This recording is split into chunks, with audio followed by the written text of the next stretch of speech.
Hello everybody, Kent. Hey, I'm still working on my mobile home. It's a 1980, it's a single wide. It's 66 feet long and 13 feet wide. And I'm trying to replace the subfloor. It's all rotten. And I've already did a little bit over by the door you saw in an earlier video. But all this is rotten. Pretty bowed. Bathroom's back there. And there's a tub and shower there. All that's going to be replaced eventually. But I got over here in the corner is my new hot water heater I temporarily installed about 2 years ago. And I wanted to move it. Kind of this area right here. This used to be a closet. And all this is temporary right now, but I want to reframe it and kind of make this a mudroom with my washer and dryer. And the hot water heater will be here, and at least what I got in my mind. And maybe take this window out and put a door in so I can come right in if I got muddy boots from work and that, and come right into the mudroom. Got a utility sink I want to put in.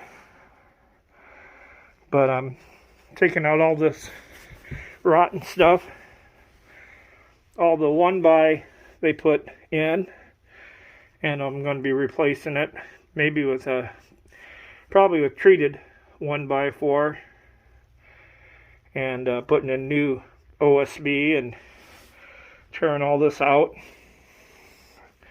New bathtub, toilet, everything. This is kind of what I'm dealing with, how they built these mobile homes back then. I'm lucky that they've got, it looks like a treated 1/2-inch plywood for the exterior. So it's in fairly good shape.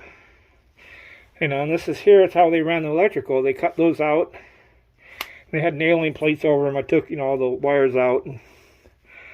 So I'm probably going to have to either sister in some new 2x4s next to them or patch them in.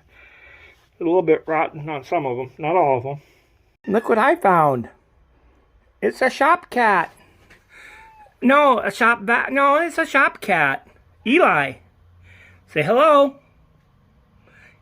Eli. My one and only pet, Mr. Eli. Yeah, you're a spoiled cat. Alright, I put up this temporary bracing here. Yeah, it's kitty cat. To kind of help support everything as I start removing that bottom plate, which is a 1x4 again. But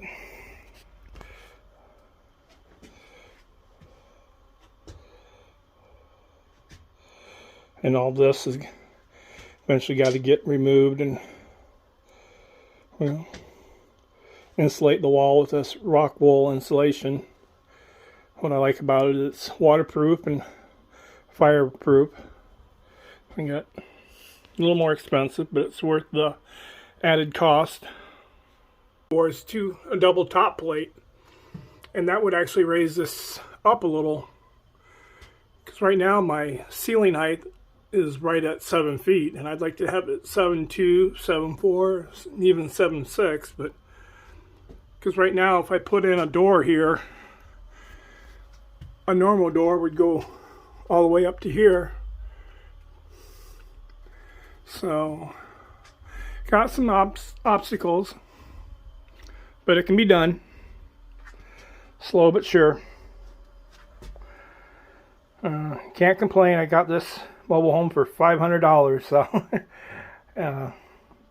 I love doing stuff like this, Do you do, Eli?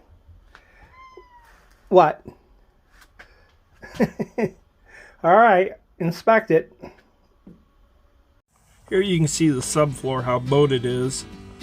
And that rotten 1x4 top plate. It's all got to get removed. You even see the old linoleum underneath the top plate of that 1x4. It's all coming out. So here you can see I'm starting to work on removing that 1x4 top plate with my Ryobi multi-tool. It's got a blade on it that's for cutting wood and metal, or wood and nails, I guess. This blade I got on it right now didn't do so well. It did okay on the staples, but there's places where there's screws, and they've used tons of staples and screws to hold it and to build the doggone mobile home, and it didn't like to cut through the screws. So eventually I switched to a different blade that was a carbide blade. It would cut the screws a lot better, but it just had to work underneath the 2x4s to get everything loose. That 1x4 was so rotten it really didn't take much in this area. Now in other places where the board's a little better, it's going to take more work to get it out, but you gotta make sure you get everything cut.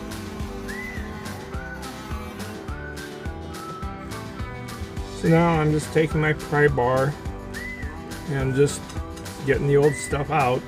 Again, it's so rotten it didn't take much there. And there's a big hole in that subfloor, that particle board they use. It's falling apart. I mean, you can see where water's leaked down the plywood.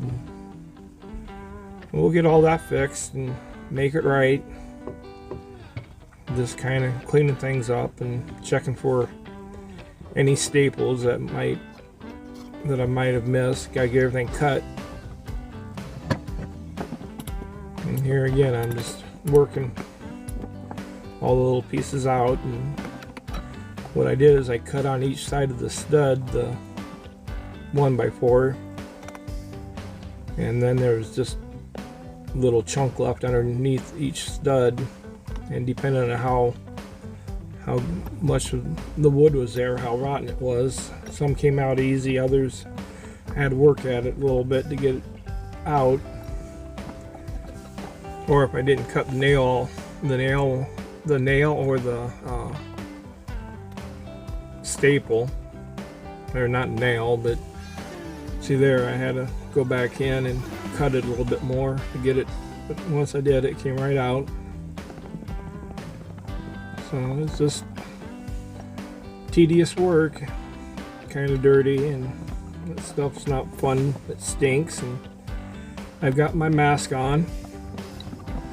And if anybody's looking for a good face mask, RZ face mask, I'll see if I can put a link in the description. So there's a little better look at it. It's all cut out, and even had to cut out some of the 2x4 studs. They were bad, but anyway, people, thanks for watching this. Give me a thumbs up, give a comment, and I'm going to do some more as I go along. I'll get better at this, so please be patient and stay tuned, and you'll see the progress there as I have time to work on this old thing. So it's kind of a learning curve. You just have to figure out how to do it. It can be done. So thanks for watching. We'll see you on the next one.